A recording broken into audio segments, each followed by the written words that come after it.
ഇവിടുത്തെ അന്തേവാസികളുമായി അച്ഛനമ്മമാരുമായിട്ടും അമ്മമാരുമായിട്ട് ഏതാനും വാക്കുകൾ സംസാരിക്കുവാൻ വേണ്ടി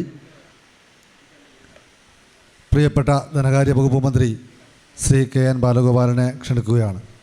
നേരത്തെ ഇവിടുത്തെ ഈ സമുദ്രതീരത്തിൻ്റെ പരിപാടിക്ക് എന്നോട് വന്ന് എന്നെ ക്ഷണിച്ചിരുന്നു പരിപാടിക്ക് വരാൻ. അപ്പോൾ ഞാനന്ന് ഈ ദിവസങ്ങളിൽ ഡേറ്റ് ആ ദിവസം നൽകിയില്ല, ഒരു ദിവസം വന്നോളാമെന്ന് പറഞ്ഞു. അങ്ങനെ ഇപ്പോൾ ഒരു അരമണിക്കൂറിന് മുമ്പ് വിളിച്ചു പറഞ്ഞ് ഇതിലെ കയറാമെന്ന് പറഞ്ഞ് വന്നതാണ്. ഒരു പരിപാടിക്ക് വന്നതല്ല. വളരെ നന്നായിട്ട് ഈ പരിപാടികൾ സംഘടിപ്പിക്കുന്നുണ്ട്. വിദ്യാർത്ഥി ആയിരുന്നപ്പോൾ മുതൽ പൊതുരംഗത്തൊക്കെ കുറച്ച് ബന്ധമുള്ള ആളാണ് അദ്ദേഹം എന്നാണ്. നമ്മളുമായിട്ട് എല്ലാവരുമായിട്ട് ബന്ധമുണ്ട്. ഞാൻ ചോദിച്ചതിൻ്റെ വരുമാനമൊക്കെ എങ്ങനെയാണ്? അപ്പം കൺസ്ട്രക്ഷൻ്റെ പരിപാടികളൊക്കെ നടത്തുന്നതിന് കിട്ടുന്ന വരുമാനം ഉൾപ്പെടെ ഇത്തരം കാര്യങ്ങൾക്ക് വേണ്ടിയിട്ട് ചിലവഴിക്കുകയാണ്. ഇപ്പോൾ ഉള്ള സ്ഥലം കൂടാതെ കുറച്ച് സ്ഥലം കൂടി അപ്പുറത്ത് പണിയുന്നുണ്ട്. അപ്പോൾ അങ്ങനൊരു കാര്യം ചെയ്യുമ്പോൾ നമ്മുടെ ഈ നാടിന് വേണ്ടിയിട്ട് പൊതുവായ കാര്യങ്ങളിൽ ഇടപെടാനും ചെയ്യാനും തയ്യാറാവുക എന്ന് പറയുന്നത് വളരെ വലിയൊരു മനസ്സാണ്. ഇപ്പോൾ ഇവിടെയുള്ള ആളുകൾ 36 പേരാണ് ഇവിടെ ഉള്ളത്.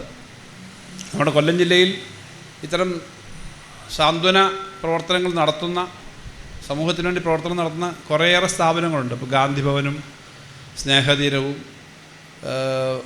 അതുപോലെ ആശ്രയവുമൊക്കെ വിപുലമായ ആളുകൾ പങ്കെടുക്കുന്നതാണ്. നമുക്കിവിടെ തന്നെ ഈ പ്രദേശത്ത് ഇതിന് അടുത്തുമൊക്കെ കുറേ ഇത്തരം കാര്യങ്ങൾ നടത്തുന്നുണ്ട്. അതിനുവേണ്ടി ചെയ്യാൻ ഉള്ള മനസ്സുള്ള ആളുകൾ ഒരു സംഘം ഉണ്ടെങ്കിലാണ് ഇത്തരം കാര്യങ്ങൾ നന്നായി നടക്കുക. ഞാൻ മനസ്സിലാക്കുന്നത് ഇന്ന് വരെയുള്ള പ്രവർത്തനങ്ങളാണ്. 17-ാം തീയതി വരെയാണ് ഈ ആഘോഷത്തിൻ്റെ അല്ലെങ്കിൽ ഇതിൻ്റെ വാർഷികത്തിൻ്റെ ഭാഗമായിട്ട് നടത്തിയിരുന്നത്. ഇവിടെ വന്ന് നിങ്ങളെല്ലാം കാണാനും ഈ പ്രവർത്തനങ്ങളിൽ എല്ലാ പിന്തുണ നൽകാനും വേണ്ടിയിട്ടാണ് എത്തിയത്. കൂടുതൽ സംസാരിക്കുന്നില്ല.